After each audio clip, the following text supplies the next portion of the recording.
जय माता दी।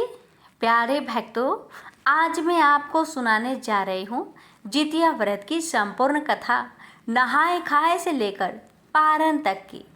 यह व्रत माताएं अपने संतान की दीर्घ आयु और मंगल कामना के लिए करती है।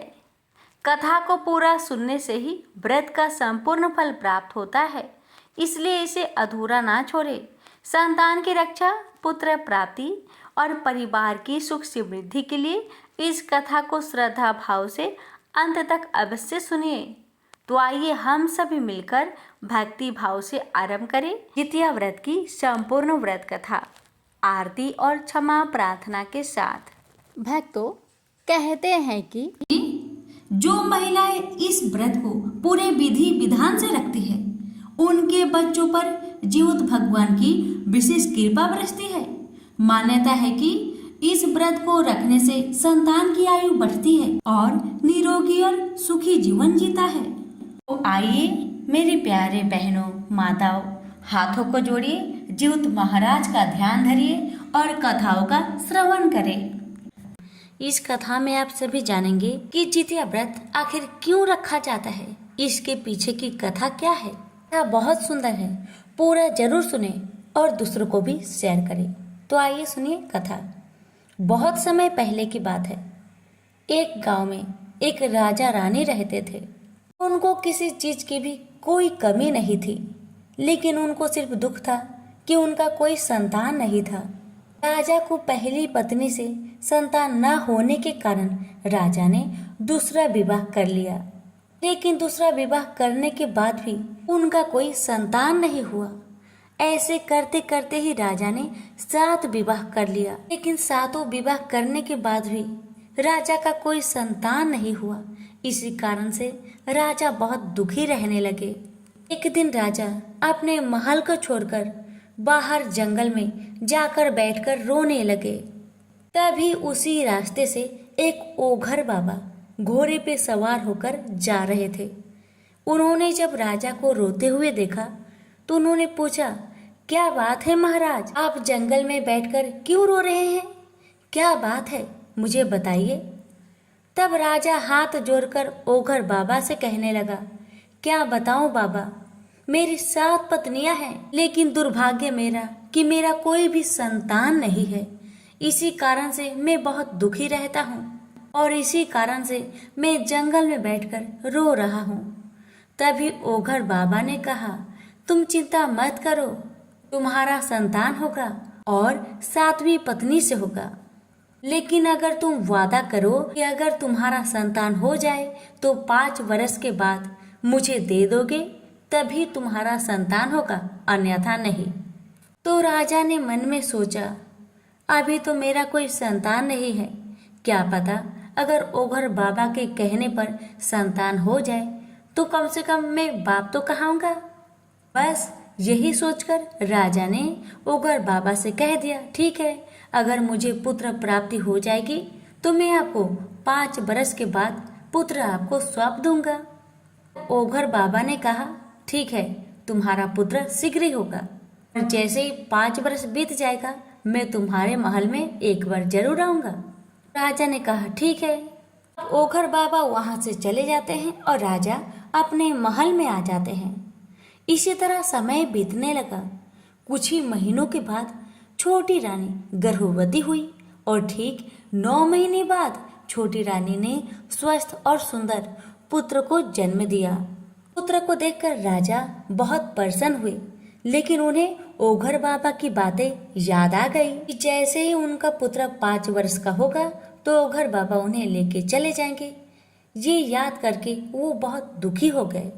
अब तो राजा हमेशा दिन गिनते रहे कि कब 5 वर्ष होगा, ओघर बाबा आकर मेरे पुत्र को ले जाएंगे। ये सोच सोच राजा दुखी रहते थे, न दिन को चैन न रात को चैन, बहुत परेशान रहने लगे। देखते ही देखते समय नजदीक आ गया। राजा का पुत्र 5 वर्ष का हो गया। अब जैसे ही 5 वर्ष का राजा का पुत्र हुआ, वैसे ही ओघर बाबा राजा के महल में आए और राजा से कहने लगे, राजा लाओ मुझे, तुम अपने पुत्र को सौंपो। तुमने कहा था ना 5 वर्ष के बाद तुम अपना पुत्र मुझे सौंप दोगे? राजा ने कहा, हाँ मैंने कहा था, लेकिन मुझे पुत्र हुआ ही कहाँ है जो मैं आपको सौंप दूं? राजा की बातें सुन ओघर बाबा कहने लगे, नहीं, ऐसा नहीं हो सकता, मेरी बातें कभी झूठी नहीं होती। तो राजा ने कहा, नहीं नहीं, ऐसा ही हुआ है, मुझे अभी तक कोई पुत्र की प्राप्ति हुआ ही नहीं है। तो ओघर बाबा राजा के महल से वापस जाने लगते हैं। राजा ने अपने 5 वर्ष के बेटे को अपने महल में एक बहुत बड़ा मिट्टी का ड्रम में बैठाकर दूध और चावल दे दिए थे खाने को। अब दुर्भाग्यवश क्या हुआ कि राजा के बेटे के हाथ में से एक चींटी चावल का एक कण उठाकर वहां से ओघर बाबा के पास से जा रही थी। तभी अचानक ओघर बाबा की नजर चींटी पर पड़ी। तो ओघर बाबा ने चींटी से पूछा, चींटी चींटी, तुम ये मुंह में क्या ली हो और कहाँ से लेकर आई हो? अब चींटी ने बताया कि राजा ने अपने पुत्र को मिट्टी के बड़े डब्बे में बैठा कर रखे हैं, दूध और चावल देकर, उसी से मैं चावल लेकर आ रही हूँ। अब तो ओघर बाबा भड़क उठे कि राजा ने मुझसे झूठ कहा। जल्दी से ओघर बाबा महल में आए और महल में घुसकर मिट्टी का ड्रम को देखकर जोर से लात मारे और राजा के बेटे को उठाकर घोड़े पे बैठाकर जंगल की तरफ लेके जाने लगे। जैसे ही ओघर बाबा घने जंगल के अंदर पहुंचे, वैसे ही उन्हें मैदान लग गया। अब जैसे ही मैदान लगा तो ओघर बाबा ने घोड़े की लगाम बच्चे के हाथ में पकड़ाकर कहा, तुम यहीं पर रुको, मैं मैदान करके आता हूँ। अब ओघर बाबा तो मैदान कर लिए हैं, लेकिन उन्हें पानी नहीं मिला, इसलिए उन्हें थोड़ा पानी की खोज करते करते लेट हो जाता है। उसी समय ज्योत भगवान एक साधु बाबा का रूप धर के उस बालक के पास आते हैं और बालक से कहते हैं, बेटा तुम इस जंगल में क्या कर रहे हो? तब बालक ने बताया कि मुझे ओघर बाबा जोर जबरदस्ती करके इस जंगल में लेके आए हैं, मुझे बहुत डर लग रहा है बाबा, मुझे बचा लीजिए। तब भेष रूपी ज्योत भगवान कहने लगे, बेटा मैं तुम्हें बचाने के लिए ही तो आया हूँ, सुनो मैं जैसा जैसा तुमसे कहता हूँ तुम वैसा वैसा ही करना। भेष रूपी ज्योत भगवान ने कहा कि देखो बेटा, ये ओघर बाबा तुम्हें अपना घर में ले जाएगा, घर में ले जाकर घर को अच्छा से लिपाई पोताई करेगा और वहाँ पर एक बड़ा सा मिट्टी का हंडा रखेगा, उसमें सिंदूर से टीका करेगा और एक बड़ा सा तलवार रखेगा, उसमें भी सिंदूर का टीका लगाया होगा। और इतना करने के बाद ओघर बाबा तुम्हें कहेंगे, बेटा तुम अब इस हंडी को सर झुकाकर प्रणाम करो। और जैसे ही तुम हांडी को प्रणाम करोगे, वैसे ही ओघर बाबा उस तलवार को उठाकर तुम्हारा गर्दन काट के तुम्हें मार देंगे। इसलिए तुम हांडी को प्रणाम मत करना। जब तुम्हें ओघर बाबा कहेंगे कि बेटा सर झुकाकर इस हांडी को प्रणाम करो, तब तुम कहना, बाबा मुझे प्रणाम करना नहीं आता, कृपा करके आप इस हांडी को प्रणाम करके मुझे दिखाइए, तो मैं वैसा ही करूँगा। और जैसे ही ओघर बाबा हांडी को प्रणाम करने के लिए झुकेंगे, वैसे ही तुम जल्दी से उठकर इस तलवार से उसका गर्दन काट देना और गर्दन काटने के बाद जितना खून बहेगा, सारे खून को उसके घर के सारे कमरे में छिड़क देना। ऐसा करने से आज से लेकर अब तक ओघर बाबा ने जितने भी बालक के प्राण हरे हैं, सभी जीवित हो जाएंगे। और जब तुम ऐसा कर लो, सारे बच्चे जीवित हो जाए, तो एक बार मेरे से मिलकर जरूर जाना, मैं इसी जंगल में तुम्हारा इंतजार करूंगा। इतना बातें बताने के बाद ज्योत भगवान छोटे से बालक को घोड़े के पास खड़े करके जंगल में छुप के बैठ जाते हैं। वैसे ही ओघर बाबा वहां पर आता है। अब जैसे ही ओघर बाबा आते हैं, घोड़े पे बैठाकर बालक को अपने घर में ले जाते हैं। और जैसे ज्योत भगवान ने बताया था बालक को, ओघर बाबा ने बिल्कुल वैसा ही किया। अब जैसे ही ओघर बाबा ने बच्चे को बोला कि हांडी को सर झुका के प्रणाम करो, वैसे ही बालक ने कहा, बाबा मुझे तो प्रणाम करने आता नहीं, कृपा करके आप मुझे प्रणाम करके दिखाइए तो मैं भी करूं। तो जैसे ही बाबा ने सर को झुका के मटकी को प्रणाम किया, वैसे ही बालक ने तलवार उठाकर ओघर बाबा की गर्दन काट दी। और गर्दन काटने के बाद जितने भी रूम थे ओघर बाबा के, सारे रूम में रक्त के छींटे मार दिए।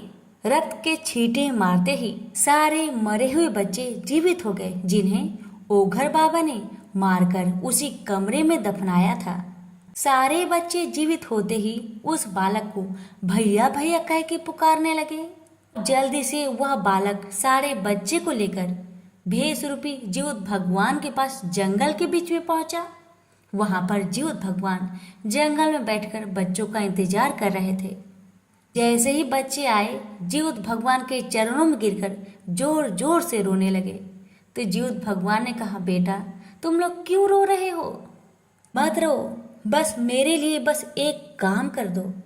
तुम सभी बच्चे अपने अपने घर को जाना और अपने माँ से कहना कि जितिया का व्रत करे। जो भी माताएं श्रद्धा भक्ति से नियम पूर्वक जीवित भगवान का व्रत करती है, उसकी संतान पर कभी संकट आते ही नहीं है, क्योंकि जीवित महाराज उसका रक्षा करते हैं। इतना कहने के बाद भेष रूपी जीवित महाराज ने सभी बालक को उनके गांव में छोड़कर वहीं से अंतर्ध्यान हो गए। सभी बालक को जब माँ ने देखा तो बहुत आश्चर्य में पड़ गई। अभी माँ दौड़े दौड़े अपने बच्चे को सीने से लगाकर जोर जोर से रोती है और अपने बच्चे से कहती है, बच्चों तुम कहाँ थे? इतना साल बीत गए, तुम लोग कहाँ चले गए थे? बताओ बेटा बताओ। अपनी अपनी माताओं की बात सुनकर सभी बच्चे एक ही बात कहने लगे जो जीवित भगवान ने बताया था। सभी बच्चे ने अपने माता को सारी कहानी बता दी जो भेष रूपी साधु बाबा ने बताया था। सभी बच्चों की बातें सुनकर सभी माताएं ने ठान लिया कि अब से हम सभी मिलकर अपने बेटे की रक्षा के लिए जितिया का व्रत करेंगे, श्रद्धा भक्ति के साथ करेंगे और गांव भर में प्रचार कर देंगे कि सभी लोग जितिया का व्रत करें, अपने बेटे की रक्षा के लिए जितिया का व्रत करें। जिनके पुत्र है वो भी जितिया का व्रत करे, जिनके पुत्र नहीं है वो भी जितिया का व्रत करे। जीवित भगवान की कृपा से पुत्र की प्राप्ति होती है, जीवित भगवान की कृपा से पुत्र की रक्षा होती है। इसलिए सभी माताएं जितिया का व्रत जरूर करें। हे जीवित भगवान, जैसे आपने सभी की संतान की रक्षा की, वैसे ही आपकी कहानी कहने वाले, सुनने वाले, हुक्कारे भरने वाले पर, सभी पर अपनी कृपा सदा बनाए रखे, सभी की संतान की रक्षा करे। तो सभी मिलकर बोले, जीवित भगवान की जय हो। कथा को लाइक शेयर जरूर करें। जीवित भगवान आप सभी की मनोकामना को पूर्ण करे। एक गांव में एक पति पत्नी बड़े ही प्यार से रहा करते थे। उनके पास सब कुछ था मगर कोई संतान नहीं थी। कई साल बीतने के बाद उनके घर में एक छोटा सा पुत्र का जन्म हुआ। उसे देखकर दोनों पति पत्नी बहुत खुश हुए, लेकिन ये खुशी ज्यादा दिन तक टिक न सकी क्योंकि पुत्र का जल्द ही मृत्यु हो जाता है। अब फिर से दोनों पति पत्नी दुखी हो गए। पत्नी की हालत तो बहुत खराब हो गई। उसे तो हर जगह अपना पुत्र ही दिखाई पड़ता था। दिन रात अपना पुत्र का ही नाम पुकारा करती थी। अब तो दुख के कारण पति का व्यापार भी बंद हो गया। अब तो अपना परिवार चलाने के लिए उसके पास कुछ भी नहीं था। पति काम की तलाश में विदेश चला गया। कई साल बीत गया लेकिन पति का कोई भी खबर नहीं आया। अब बेचारी पत्नी भूखी रहने लगी। घर में खाने पीने का सामान सब समाप्त हो गया। अब उसने मिट्टी काटने का काम शुरू कर दिया। रोज काम पर जाती, मेहनत करती, जो पैसा मिलता उसी से अपना गुजारा करती। जहाँ वो मिट्टी काटने जाया करती थी उसी के पास एक बहुत बड़ा जमीन था जिसमें ढेर सारे बच्चे खेल कूद किया करते थे। उसे ही देखकर बेचारी खुश होने लगी और अपना सारा दुख भूल गई। बस दुख इस बात का था कि उसका पति उसके साथ नहीं था। पति का विदेश गया हुआ 10 साल बीत गया था मगर पति का कोई खबर नहीं था। पत्नी जब अपना काम करके घर आती अकेले रहती तो उसे सिर्फ अपना बच्चे का याद आता और जोर जोर से रोने लगती। इसी तरह से हर रोज दिन व्यतीत होने लगा। एक दिन की बात है, जब पत्नी मिट्टी काटकर आराम कर रही थी, अचानक वह बच्चे को देखकर मिट्टी की टोकरी उठा ली और उठाकर एक सुंदर सा पुतला तैयार की। मिट्टी का पुतला बनाते बनाते कब शाम हो गया उसे पता भी नहीं चला। जैसे ही शाम हो आई, वह अपने घर जाने के लिए तैयार हो गई। उसने जिस पुतले को बनाया था, उस पुतले को टोकरी में रखकर अपने घर को आई। अब वह उस मिट्टी के पुतले को जीवित बच्चे की तरह पालन पोषण करने लगी, ध्यान रखने लगी, समय समय पर भोजन खिलाने लगी। लेकिन मिट्टी का पुतला कैसे खा सकता है? आश्चर्य की बात ये थी कि जब पुतला भोजन नहीं करता तो माँ की तरह वह बच्चे को डांट लगाती थी। हर रोज इसी तरह से दिन बीतने लगा। कभी मिट्टी के बने बच्चे से प्यार दिखाती तो कभी उसे डांट लगाती। जब वह मिट्टी काटने जाया करती तो अपने मिट्टी वाले पुतले को पीठ पर आंचल से बांधकर जाती। इसी तरह हर रोज किया करती थी। पति का तो कोई खबर ही नहीं था। अब तो माँ अपने बच्चे के साथ दिन भर खोई रहती थी। एक दिन की बात है, जब माँ अपने मिट्टी के पुतले को लेकर कहीं जा रही थी, तब उसने कुछ महिलाओं को जितिया व्रत करते देखा। तब उसने उन महिलाओं से जाकर पूछा, बहन, आप लोग ये क्या कर रही हैं? ये किसकी पूजा है और इस पूजा से क्या फल मिलता है, सो मुझे बताइए। सारी महिलाओं में से एक महिला ने कहा कि ये व्रत बेटे की लंबी आयु के लिए करते हैं, बेटे की सलामती के लिए करते हैं। अब तो माँ भी अपने मन में ठान लेती है, मैं भी जितिया का व्रत करूंगी, मेरे इस मिट्टी के बने पुतले के लिए करूंगी। एक पुत्र तो मैंने खो दिया, अब इसे हर किस में नहीं खो सकती। अब वह मन में ठान लेती है, मैं भी अगले साल जितिया व्रत करूंगी, क्योंकि वह मिट्टी का दूसरा बच्चा खोना नहीं चाहती थी। अब जैसे अगला साल आया, उसने जितिया का व्रत पूरे विधि विधान के साथ किया। पहला दिन नहाए खाए की, दूसरा दिन निर्जला व्रत रही और तीसरे दिन गरम गरम भोजन से पारण की। इतना करने के बाद हर रोज की तरह अपने काम पे जाने लगी। अपने मिट्टी के पुतले को पीठ में बांधकर चल पड़ी अपने काम पर। लेकिन अचानक रास्ते में जाते जाते उसके पीठ में कुछ हलचल महसूस हुआ। उसे ऐसा महसूस हुआ कि मिट्टी का बच्चा हिल रहा है, लेकिन उसे लगा कोई भ्रम होगा, ऐसा तो हो ही नहीं सकता। लेकिन थोड़ी दूर और बढ़ने के बाद उसके बच्चे के रोने की आवाज आने लगी। वह बहुत आश्चर्य में पड़ गई। फटाफट अपने साड़ी की आंचल खोली और बच्चे को देखती है। देखने के बाद उस माँ के आंखों में आंसू भर गए और उसका दिल जोर जोर से कहने लगा, हे ज्योत भगवान, आप महान हैं, आप महान हैं, आपका लीला अपरंपार है, आपकी लीला कोई ना जाने। हे ज्योत भगवान, आपका कोटि कोटि प्रणाम है। वह देखती है, वह मिट्टी का पुतला इंसान के बच्चे में बदल गया है। वह समझ गई ये ज्योत भगवान का ही वरदान है, उनका ही व्रत का फल मिला है मुझे। अब तो पत्नी बहुत खुशी हो गई पुत्र को पाके। खुशी का ठिकाना नहीं रहा। दुख इस बात का था कि पति उसके साथ नहीं था। उधर पारण का दिन ही पति भी गाड़ी में बैठा था अपनी पत्नी के पास आने के लिए। जो धन उसने कमाया था, कुछ चोरों ने उसके धन को लूट लिया। कुछ दूर आगे बढ़ने पर उसे एक बूढ़ा बाबा मिलते हैं। बूढ़ा बाबा उससे कहते हैं, बेटा, तुम्हारे पास कुछ है तो मुझे दो, मुझे बहुत जोर की भूख लगी है।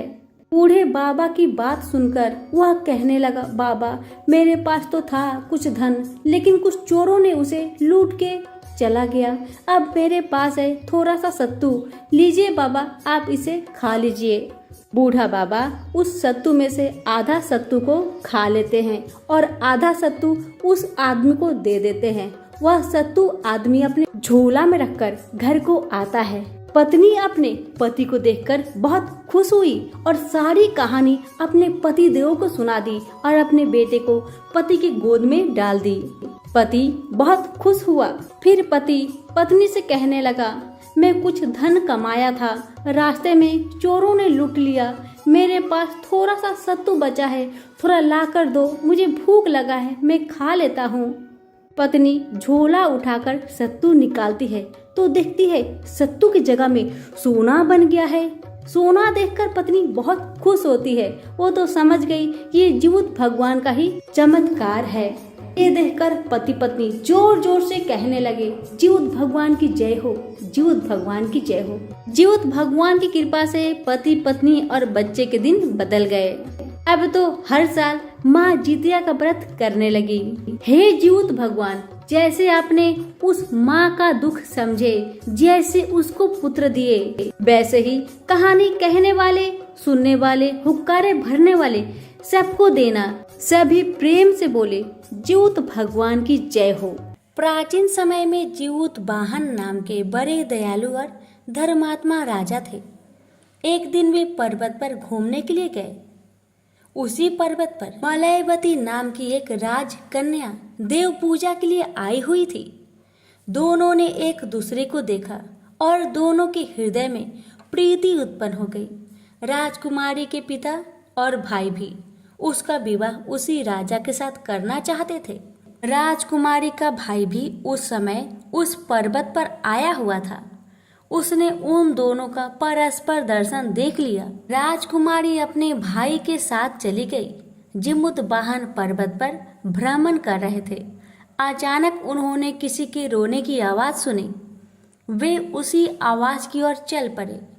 थोड़ी दूर आगे बढ़ने पर उन्हें मालूम हुआ कि शंखचूड़ सांप की माता रो रही है। पूछने पर पता चला कि उसके एक ही पुत्र हैं, वह भी आज गरुड़ के भोजन के लिए जा रहा है। जीवित वाहन के मन में दया आ गई। वे स्वयं उस स्थान पर जाकर लेट गए जो गरुड़ के भोजन के लिए नियत था। गरुड़ ने अपने समय पर आकर जीवित वाहन पर चोट से वार किया, किंतु वे शांत भाव से चुपचाप पड़े रहे। गरुड़ को बहुत आश्चर्य हुआ और वह सोचने लगा कि आज यह कौन पड़ा है। जीवित वाहन ने कहा कि आपने खाना बंद क्यों कर दिया? अभी मेरे नाड़ियों में खून बह रहा है और मेरे शरीर में मांस है तथा तुम्हारी भूख बुझी नहीं मालूम पड़ती है। राजा जीवित वाहन को पहचान कर गरुड़ को बहुत पश्चाताप हुआ। वह सोचने लगे कि एक यह है जो दूसरे के लिए अपने प्राण दे रहा है और एक मैं जो अपनी भूख मिटाने के लिए प्रतिदिन दूसरों के प्राण लेता हूँ। इसी प्रकार अनुताप करते हुए गरुड़ ने अपना कालांकित रूप दिखाकर और अपने पापों का प्रायश्चित करते हुए उन्होंने राजा से वर मांगने को कहा। राजा ने कहा कि यदि आप प्रसन्न हैं तो आज तक आपने जितने सांप मारे हैं उन सबको जीवित कर दीजिए और आज से सांपों को न मारने की प्रतिज्ञा कीजिए। गरुड़ ने वैसा ही किया।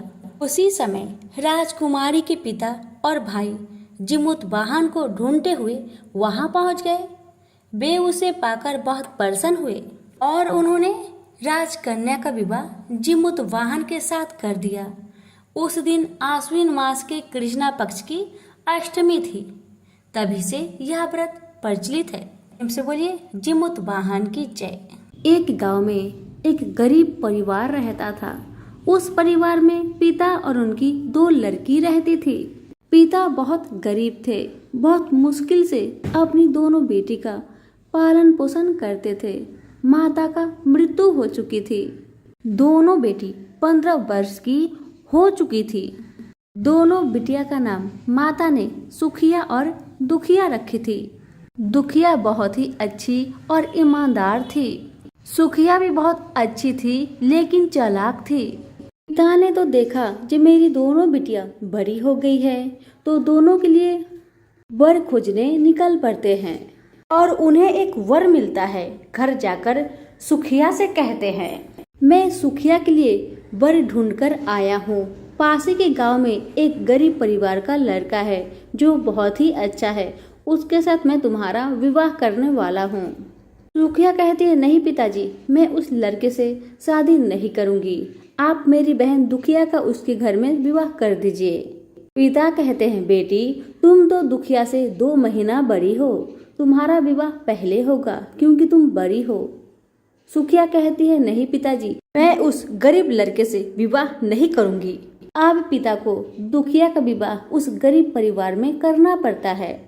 दुखिया का विवाह गरीब परिवार में हो जाता है। अब सुखिया सोच रही है, अब तो पिता मेरे लिए भी फिर ऐसा ही वर ढूंढेंगे, इसलिए मुझे कुछ करना पड़ेगा। अब सुखिया एक अमीर घर के लड़के के साथ भागकर उसके साथ विवाह कर लेती है। जब पिता को आस पड़ोस के लोगों ने बताया कि देखिए आपकी बड़ी बेटी तो भागकर विवाह कर ली, ये सुन के ही पिता टेंशन लेते लेते मर जाते हैं। दुखिया तो अपने मृत पिता की खबर सुनते ही अपने घर से दौड़कर आती है, लेकिन जब सुखिया सुनती है वो पिता को देखने नहीं आती है।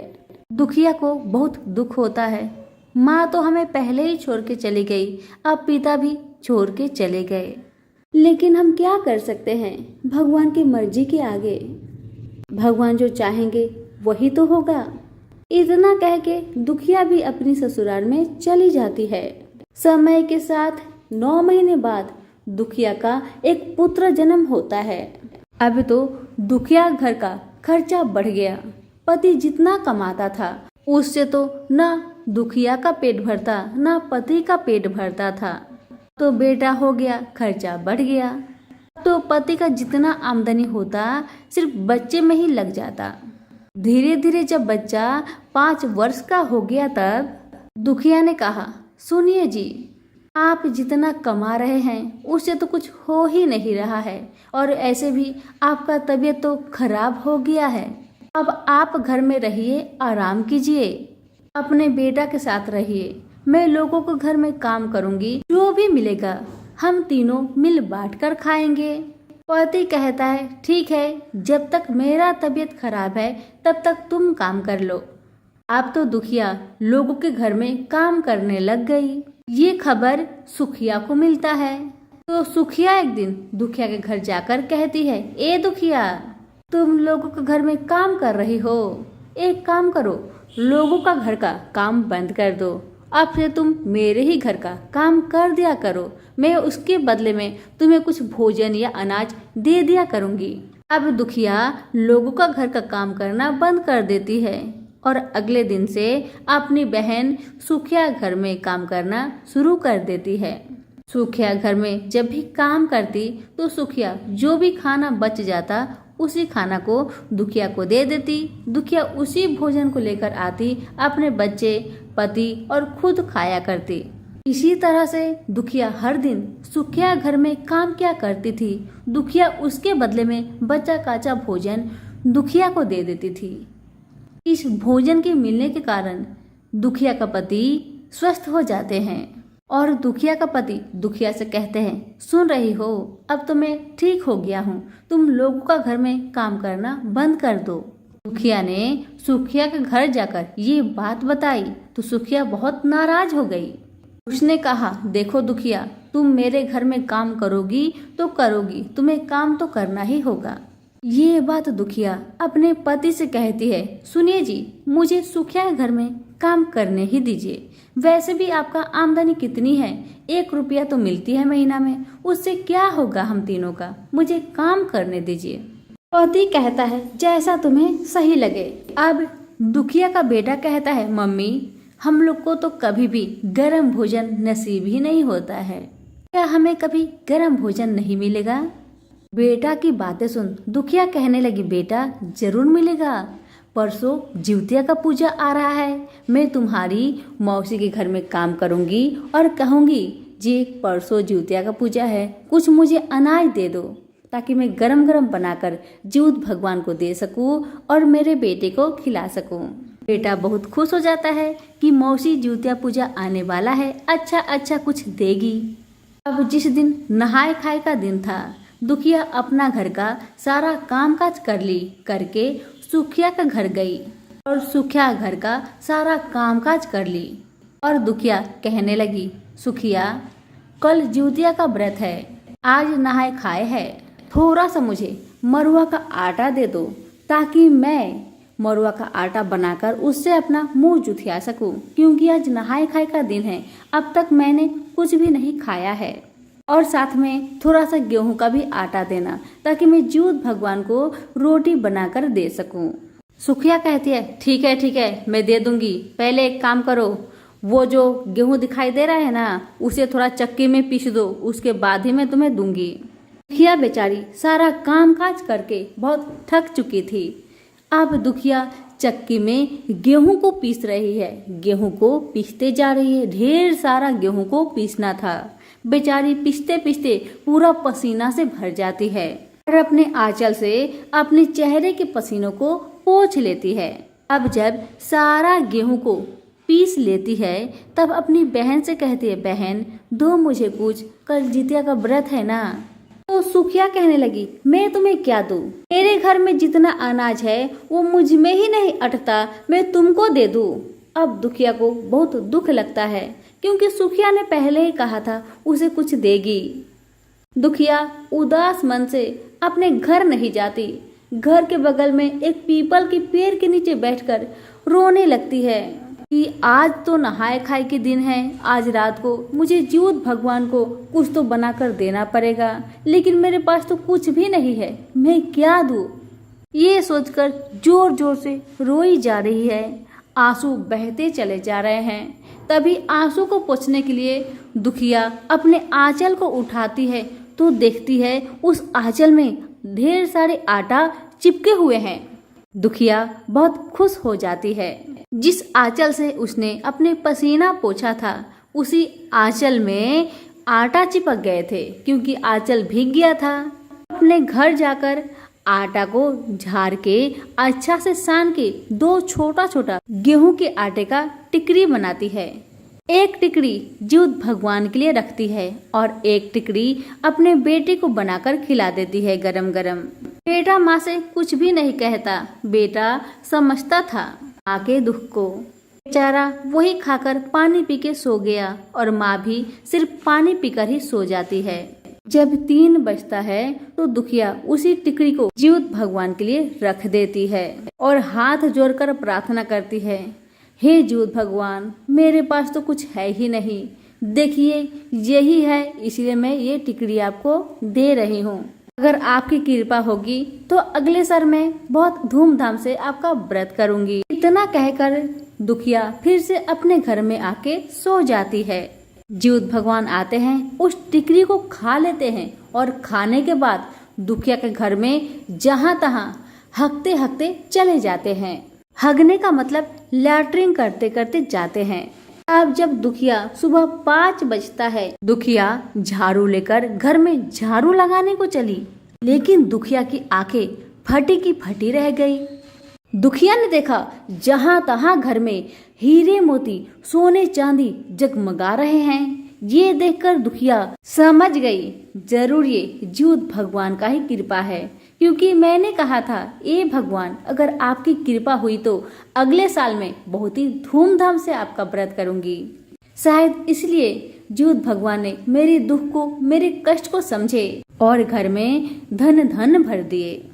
अब दुखिया अपने पति पुत्र को बुलाती है और कहती है, देखिए जी, देखो बेटा, जिउत भगवान की कृपा से हमारे घर में सोना चांदी हीरे मोती जगमगा रहे हैं। ये सुनकर पति कहने लगा, दुखिया, ये सब तो तुम्हारा ईमानदारी, सच्चाई, श्रद्धा पूर्वक जितिया व्रत करने का फल है। माँ बेटा पति जिउत भगवान के जय जयकार करने लगे। आप तो दुखिया दिन भर निर्जला व्रत रहती है। पति जानते थे कि दुखिया कल पारण करेगी तो गरम गरम भोजन चाहिए, इसीलिए पति बाजार गए, एक सोनार के पास बेचकर ढेर सारे अनाज खरीद कर लाते हैं और पारण के दिन पति स्वयं भोजन गरम गरम बनाते हैं और अपने पत्नी को देते हैं। दुखिया भी खुशी मन से नियम पूर्वक पारण का दिन गरम गरम भोजन करती है और जिउत भगवान को हाथ जोड़ के प्रार्थना करती है, हे भगवान, अगले साल में बहुत ही धूमधाम से आपका व्रत करूंगी। आपकी जय हो जूत भगवान, आपकी जय हो। अब तो दुखिया का पति सोने चांदी हीरे मोती के बेचकर अपने घर को महल जैसा बना लेते हैं और घर में ढेर सारा अनाज भर देते हैं।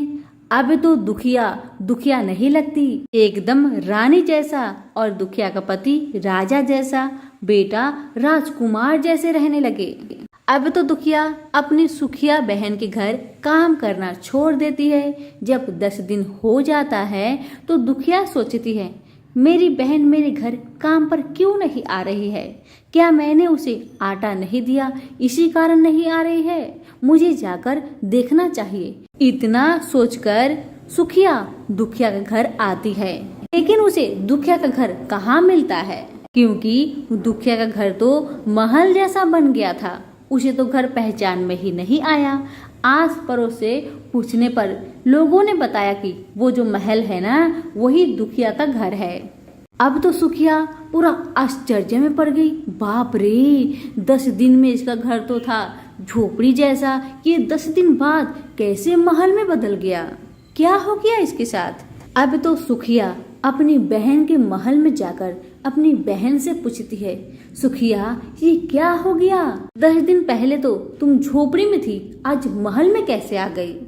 दुखिया सच्ची ईमानदार थी। उसने सारी कहानी अपनी सुखिया दीदी को बता दी कि ये सब ज्योत भगवान का कृपा है। आपने तो मुझे आटा नहीं दिया था, लेकिन मेरे आंचल में थोड़ा सा आटा चिपक गया था, क्योंकि उस आंचल में मैंने अपने पसीना को पोंछी थी। उसी आटे को मैं झाड़कर 2 टिकरी बनाई थी, एक ज्योत भगवान को दी और मैं एक बेटे को खिलाई थी। आज वही टिकरी खा के भगवान प्रसन्न होकर मेरे घर में अन्न धन भर दिए हैं।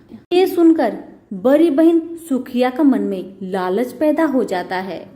अब सुखिया भी सोचती है जो अगला साल वो भी जितिया का व्रत करेगी। सुखिया का कोई भी संतान नहीं था। सुखिया धन के लालच में जितिया का व्रत करने का विचार करती है।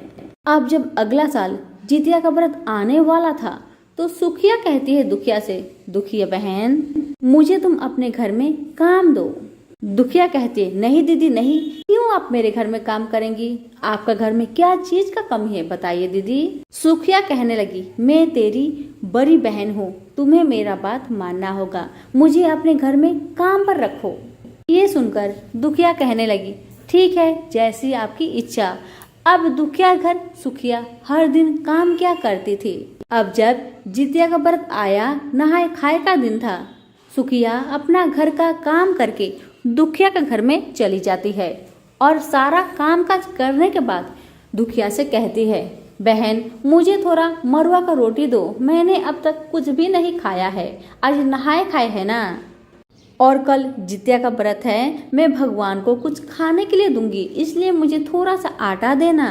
ये सुनकर दुखिया कहने लगी, दीदी आपको क्या चाहिए? देखिए बोरी भर भर कर है, सारा ले जाइए अपने घर। दुखिया कहने लगी, नहीं बहन नहीं, मुझे तुम गेहूं पीसने के लिए कहो। तो दुखिया कहती है, ठीक है दीदी जैसी आपकी मर्जी।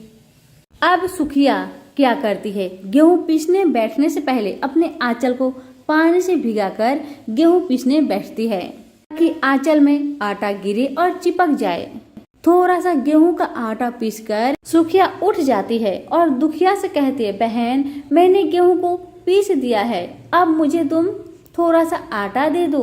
दुखिया ने कहा, दीदी मैंने तो आपको कहा बोरी भर आटे अनाज है, ले जाइए। तो सुखिया कहने लगी, नहीं तुम बोलो, मेरे पास खुद अनाज नहीं है, तुम्हें कहाँ से दूंगी? जैसा मैंने तुम्हें कहा था ठीक वैसे ही बोलो। अब दुखिया तो सारा मामला समझ गई और कहने लगी, ठीक है दीदी जैसी आपकी मर्जी। अब दुखिया कहने लगी, मेरे पास खुद का अनाज नहीं है, मैं आपको क्या अनाज दूं? ये सुनकर सुखिया दुखी होकर अपने घर के पास गई और बगल में पीपल के वृक्ष के पास बैठकर जोर जोर से रोने लगी।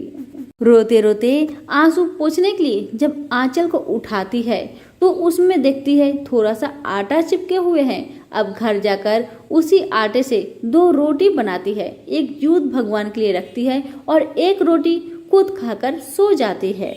जब 3 बजता है, ज्योत भगवान के लिए वो रोटी रखकर फिर आकर सो जाती है। लेकिन उसे नींद कहाँ है, वो तो जानती है कि अब मेरे घर में सोना सोना होने वाला है। भगवान आए, उस रोटी को खाए और सुखिया घर में चारों तरफ हग हग कर चले गए। अब जैसे ही सुबह हुआ, सुखिया सारे घर में जाकर देखती है, सारे घर में गंदगी भरे हैं। घर में तो रहना मुश्किल हो गया। अब सुखिया बहुत नाराज होती है कि बहन ने मुझे उल्टा फुल्टा विधि बताई, खुद महल बना ली और मेरे घर में गंदगी भर दी। अब सुखिया दौड़ी दौड़ी अपनी बहन के घर जाती है और कहती है, ए बहन, तुमने कैसी विधि बताई, खुद रानी बन गई और मेरे घर में गंदगी भरवा दी। दुखिया कहने लगी, दीदी, इस व्रत को आपने लालच मन से किया है, ये तो आपके साथ होना ही था। मेरे पास तो कुछ भी नहीं था, इसलिए मैंने उस आटे की टिकड़ी बनाकर भगवान को दी थी। लेकिन आपके घर में अन्न धन भरती है, फिर भी आपने खुद भगवान को भोजन देने में कंजूसी की, तो आपके साथ ऐसा होना ही था। आपका तो कोई भी संतान नहीं है। अगर आप श्रद्धा पूर्वक जितिया का व्रत करती ना, तो आपका संतान अवश्य होता। ज्योत भगवान की कृपा से आपका संतान अवश्य होता।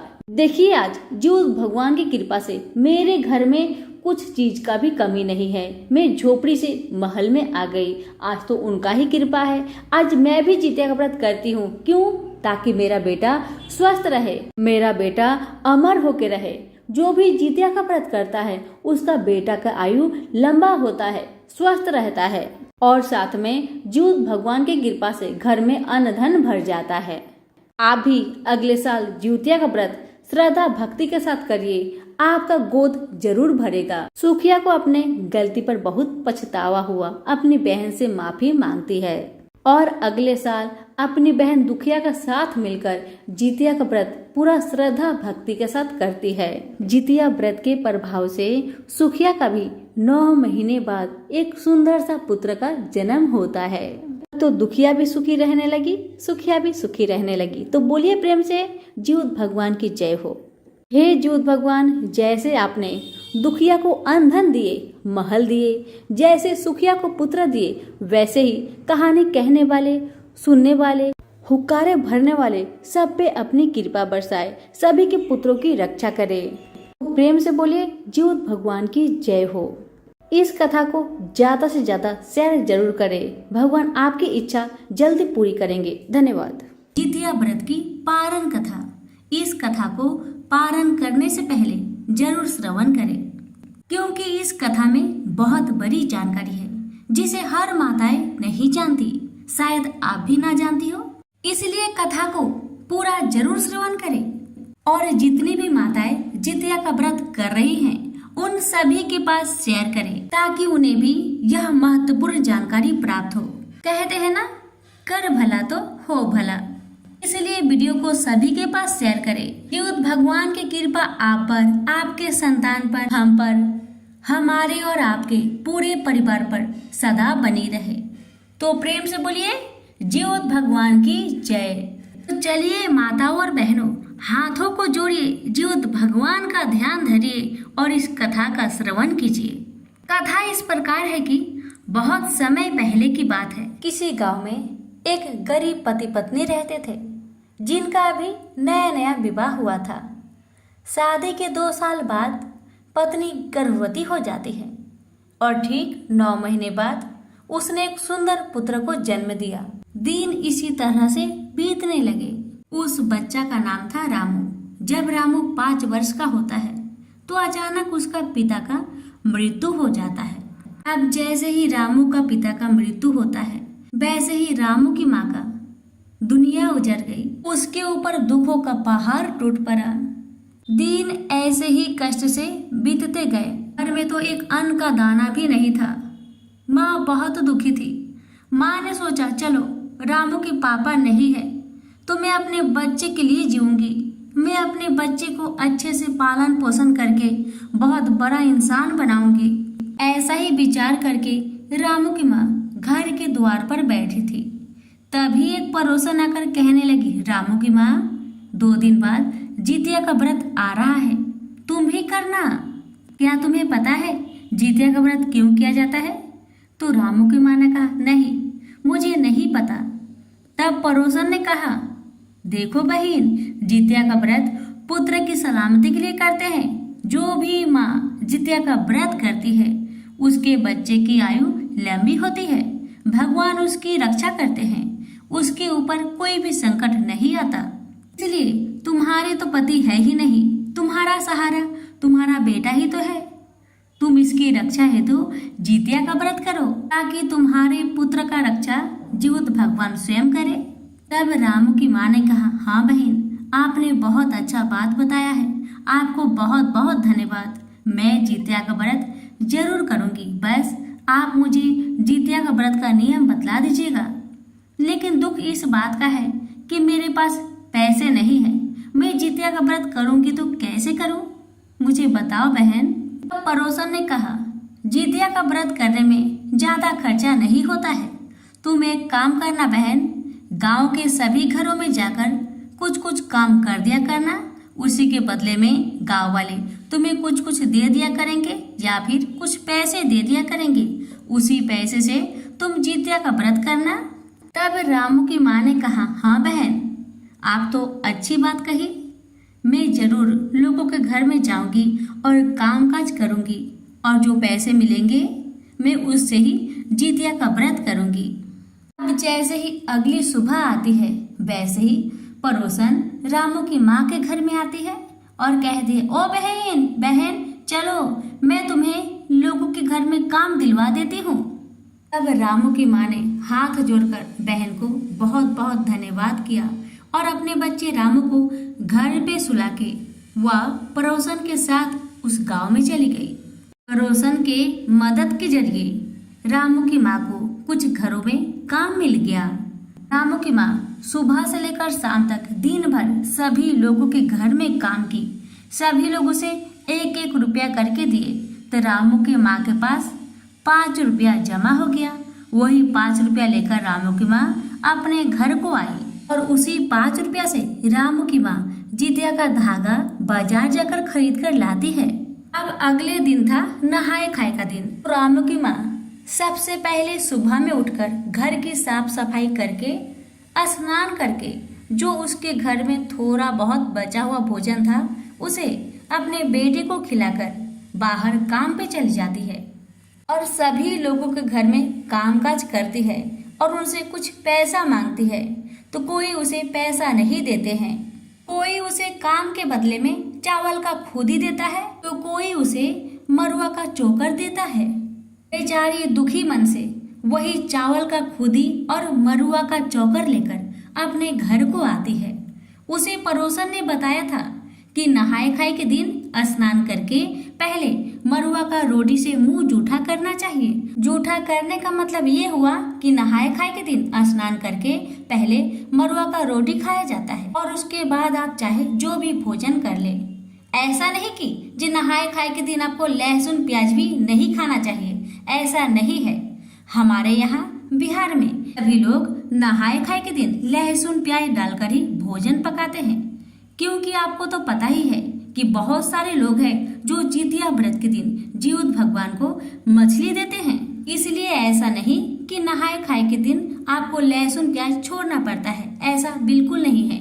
मैं भी जितिया का व्रत करती हूँ, मैं भी नहाए खाए के दिन लहसुन प्याज वाला भोजन ही करती हूँ। आप भी कर सकते हैं, इसमें कोई दिक्कत नहीं है। तो रामू की माँ खुदी वाला चावल और मरुआ के आटा का चोकर लेकर अपने घर को आई और वही चोकर का 2 छोटे छोटे रोटी बनाती है। एक स्वयं खाती है और दूसरा अपने बेटे रामू को खिलाती है और जो चावल था उसे रात के लिए रख देती है, क्योंकि जीवित भगवान को भी तो भोजन बना के देना पड़ेगा ना, इसीलिए वह खुदी की चावल को अच्छे से रख देती है और शाम होने से पहले ही पड़ोस में जाकर झिंगुनी के 2 अच्छे अच्छे पत्ते तोड़ कर लाती है, क्योंकि जीवित भगवान को भोजन तो झिंगुनी के पत्ते पर ही दिया जाता है। जैसे पड़ोसन ने बताया था रामू की माँ ने वैसा ही किया। जैसे रात हुआ रामू की माँ ने वही खुदी वाला चावल पकाया, उसमें से थोड़ा सा चावल जीवित भगवान के लिए निकालकर अलग कटोरे में रख दी और जो बचा चावल उसमें से थोड़ा अपने बेटे को खिलाई, थोड़ा खुद खाई और थोड़ा चावल को बचा दी सुबह के लिए। तो चावल सुबह के लिए रखी थी, उसमें पानी डालकर रामू की माँ उसको रख देती है ताकि चावल नष्ट ना हो। अब जैसे ही रात का 3 बजता है, रामू की माँ उठती है और झुंगनी के पत्ते में वही खुदी वाला चावल दूध भगवान के लिए दे देती है और भगवान को हाथ जोड़ के सर को झुका के प्रणाम करती है और कोई भी गलती हुआ हो उसके लिए क्षमा याचना करती है। अब जब रामू की माँ जीवत भगवान को भोजन दे दी, उसके बाद आकर थोड़ा सा वो भी भोजन कर ली और करने के बाद अपने मुख को अच्छे से धोने के बाद रामू के पास जाकर सो जाती है। अब तो रामू की माँ को निर्जला व्रत रहना होगा। रामू की माँ ने श्रद्धा भक्ति और नियम पूर्वक जितिया व्रत रखा। जितिया व्रत के दिन रामू की माँ किसी के घर में काम करने नहीं गई, क्योंकि उसे पता था कि जितिया के व्रत के दिन एक खर भी तोड़ा नहीं जाता है। अगर तोड़ दिया जाए तो जीवत महाराज नाराज हो जाते हैं।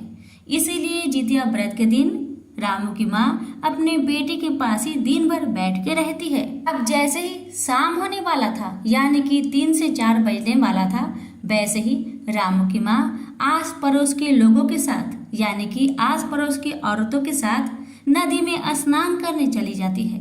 सभी लोग स्नान करते हैं, रामू की माँ भी स्नान करती है।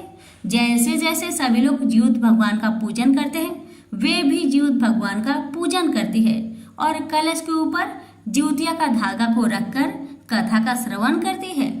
जब जीवत महाराज का पूजन हो जाता है, तभी रामू की माँ वो जितिया को अपने गले में धारण कर लेती है और अपने घर को चली आती है। अब जैसे ही रामू की माँ घर में आती है, तो थोड़ी देर बाद जो पानी में रखा हुआ चावल था उसे अपने बेटे को दे देती है। बेटा उसे खाकर सो जाता है और रामू की माँ भी अपने बेटे के बगल में सो जाती है। जैसे ही सुबह होता है, रामू की माँ घर के सारे कामकाज कर लेती है और पूजा पाठ करने के बाद अपने बच्चे को वह बासी भोजन खिला देती है और अपने बेटे से कहती है, बेटा तुम जाओ, पास में जो बगीचा है उसमें खेलते रहना। मैं अब जा रही हूँ लोगों के घर में काम करने। काम करने के बाद मैं उनसे कुछ पैसे मांगूंगी। जब वो मुझे पैसे देंगे, उसी पैसे से मैं कुछ अनाज खरीद कर लाऊंगी और घर में लाकर पकाऊंगी। जब भोजन पक जाएगा तो मैं तुम्हें खुद बगीचे से लेने जाऊंगी और हम दोनों मिलकर गरम गरम भोजन करेंगे। इतना कह के रामू की माँ रामू को बगीचे में भेज देती है और रामू की माँ काम पर निकलने जाने लगती है। जाने से पहले रामू की माँ ने सोचा, अभी मैं दिन भर काम करूंगी, उसी के बाद तो मुझे पैसे मिलेंगे। तब तक उपवास हूँ मैं, मेरा सर भी चकरा सकता है। क्यों ना मैं यही बासी जो भात बचा हुआ है इसे ही थोड़ा खाकर काम पे चली जाऊं। बस रामू की माँ ने ऐसा सोचा और क्या किया, बासी भोजन को खाना शुरू कर दिया। अब माँ की गलती पड़ा बच्चे पे भारी। रामू की माँ ने इधर बासी भोजन ग्रहण करना शुरू कर दिया, उधर बगीचे में रामू को एक बहुत बड़े अजगर ने निगलना शुरू कर दिया। ये सब जीवत भगवान के कोप के कारण हो रहा था, क्योंकि रामू की माँ जितिया व्रत करने के बाद पारण के दिन बासी भोजन ग्रहण कर रही थी। अब माता बासी भोजन खाने के बाद चली गई गांव में लोगों के घर में काम करने। दिन भर काम करने के बाद रामू की माँ को थोड़ा सा अनाज मिला। वह उस अनाज को लेकर घर में आई, गरम गरम भोजन पकाई और भोजन पकाने के बाद उसने सोचा, पहले मैं बगीचे में जाकर रामू को लेकर आती हूँ, फिर हम दोनों बैठकर एक साथ गरम गरम भोजन करेंगे। इतना सोचकर रामू की माँ बगीचे में गई। पूरा बगीचा छान मारा, लेकिन रामू का नामो निशान नहीं मिला। अब तो रामू की माँ पागलों की तरह पूरे गांव में घूम घूम कर दौड़ दौड़ कर सभी से पूछती, कोई मेरे रामू को देखा, कोई मेरे रामू को देखा। सभी एक ही बात कहते, नहीं बहन, हमने रामू को कहीं नहीं देखा। अब तो रामू की माँ फिर से बगीचे में जाकर जोर जोर से रामू को पुकार पुकार कर रोने लगती है कि हे भगवान, मुझसे क्या कोई गलती हो गई, मेरा बच्चा मिल नहीं रहा। मैंने तो आपका व्रत श्रद्धा भक्ति के साथ किया था, कि आप मेरे बच्चे की रक्षा करेंगे, लेकिन मेरे साथ तो उल्टा हो गया। अगर मुझे मेरा बच्चा नहीं मिला तो मैं भी इस बगीचे में बैठकर ही रो रो कर अपना प्राण त्याग दूंगी। इतना कह कह कर रामू की माँ जोर जोर से रोए जा रही है। अब तो जीवित भगवान को रामू की माँ का दुख देखा नहीं गया। भगवान एक बूढ़ी माई का वेश धारण करके रामू की माँ के पास आते हैं और कहते हैं, बहन, ओ बहन, तुम इस बगीचे में क्या कर रही हो? इतना जोर जोर से क्यों रो रही हो? क्या कारण है, मुझे बताओ। तब रामू की माँ भेष रूपी बुढ़िया माई के दोनों चरणों को पकड़कर सर को झुकाकर रो रो कर कहने लगी, हे माँ, क्या बताऊँ मैं आपसे, क्या बताऊँ। मैंने कल जितिया का व्रत किया था। मुझे पड़ोसन ने कहा, तुम्हारा तो इस दुनिया में कोई नहीं है सिवा इस बेटे के। उसकी सलामती के लिए तुम जितिया का व्रत करो, तुम जीवित पुत्री का व्रत करो। इससे तुम्हारी बच्चे की रक्षा जीवित भगवान स्वयं करेंगे। बस मैं पड़ोसन की बात मानकर नियम पूर्वक श्रद्धा भक्ति के साथ जीवित महाराज का व्रत किया, लेकिन मेरे साथ तो उल्टा हो गया। मैंने जितिया व्रत किया और आज पारण के दिन मेरा बेटा मुझसे दूर चला गया। मेरा बेटा मुझे मिल नहीं रहा। अगर मुझे मेरा बेटा नहीं मिला माँ, तो मैं अपना प्राण त्याग दूंगी। तब भेष रूपी बुढ़िया माई कहने लगी, बेटी, तुमने जितिया का व्रत किया है, श्रद्धा भक्ति के साथ किया है, तो अब तुम चिंता क्यों कर रही हो? तुम्हारे बच्चे की रक्षा जीवित महाराज करेंगे। तुम जीवित महाराज पे भरोसा करो, तुम्हारे बच्चे को कुछ नहीं होगा। लेकिन तुम बताओ, जितिया का व्रत तुमने किया तो पारण कैसे किया, किस चीज से किया, मुझे बताओ। तब रामू की माँ ने कहा, माँ, मैं तो बहुत गरीब हूँ, मेरा उस दुनिया में कौन है माँ रामू के सिवा। मैंने निर्जला व्रत रहा। पारण करने के लिए मेरे घर में कुछ भी नहीं था। जो रात को मैंने भोजन पकाया था, उसी भोजन को मैंने पानी डालकर रख दिया था। मैंने सोचा कि दिन भर मैं काम करूंगी तभी तो मुझे भोजन कोई देगा, नहीं तो कौन मुझे भोजन देगा। बस यही सोचकर मैंने बासी चावल खाकर लोगों के घर में काम करने गई और उसके बाद मुझे रामू नहीं मिला। तब बुढ़िया माई कहने लगी, बेटी, तुम्हारी गलती तो यहीं पर है।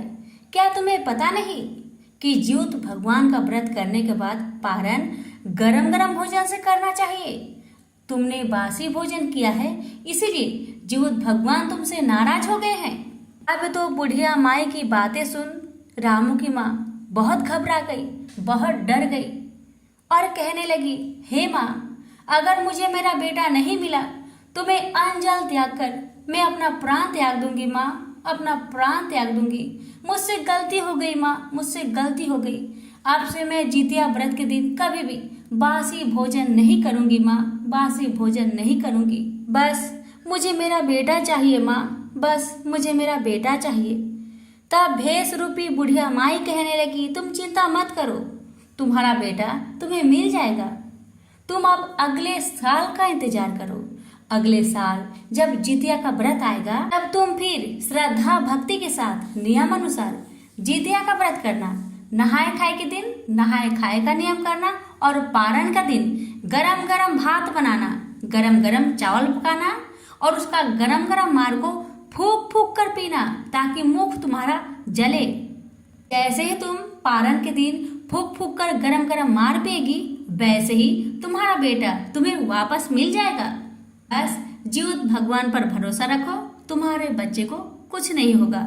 इतना कहकर जीवित महाराज वहां से अंतर्ध्यान हो गए। अब तो रामू की माँ वहां से अपने घर को आई और जितिया व्रत का इंतजार करने लगी कि कब जितिया व्रत आए, मैं श्रद्धा भक्ति से जीवित भगवान का व्रत करूं और मेरा बेटा मुझे वापस मिले।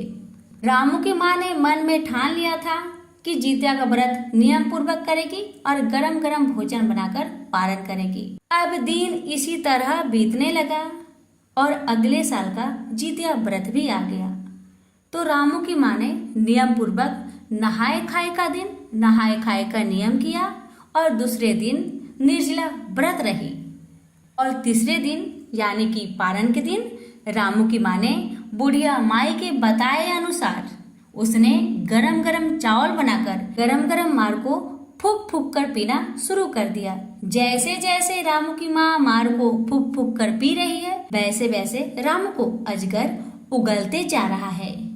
अब जैसे ही अजगर रामू को उगल दिया, वैसे ही जीउत महाराज बुढ़िया माई के रूप धारण करके रामू को लेकर रामू की माँ के घर पे छोड़कर वहाँ से अंतर्ध्यान हो जाते हैं। तो रामू अपने घर में जाके अपनी माँ को जोर से पकड़ लेता है और माँ से कहने लगता है, माँ आपने तो कहा था काम करके आएंगी, कुछ अनाज लाएंगी तो गरम गरम भोजन पकाएंगी, उसके बाद मुझे बगीचे से लेने आएंगी। आप तो आई नहीं माँ, आप तो भूल गई। मैं कब से आपका इंतजार कर रहा था माँ। माँ ने रामू की बातें सुनकर रामू को जोर से अपने बाहों में पकड़ लिया और जोर जोर से रोने लगी और जीउत भगवान का जय जयकार करने लगी और कहने लगी, हे जीउत महाराज, आपका महिमा अपार है।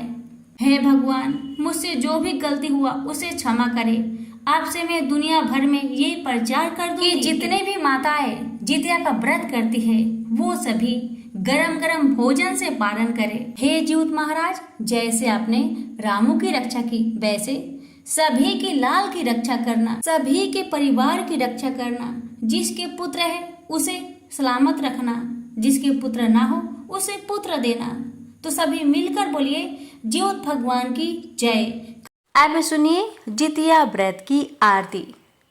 ओम जय कश्यप नंदन, प्रभु जय आदिति नंदन। ओम जय कश्यप नंदन, प्रभु जय आदिति नंदन। त्रिभुवन तिमिर निकंदन, भक्त हृदय चंदन। ओम जय कश्यप नंदन, प्रभु जय अदिति नंदन। सप्त अश्वरथ राजित एक चक्रधारी, दुख हारी सुखकारी मानस मलहारी। ओम जय कश्यप नंदन, प्रभु जय अदिति नंदन।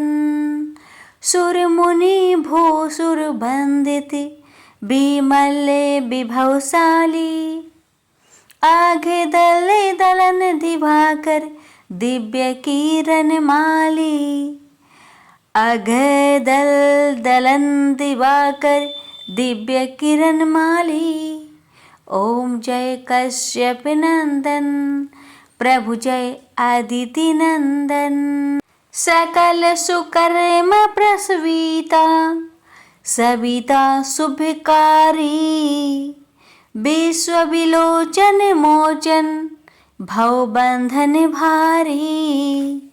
ओ सकल सुकर्म प्रसविता, सविता शुभकारी। विश्व विलोचन मोचन, भव बंधन भारी। ओम जय कश्यप नंदन, प्रभु जय आदिति नंदन। कमल समूह विकासक, नासक त्रैतापा। सेवत सहज हरत अति, मन सिज संतापा।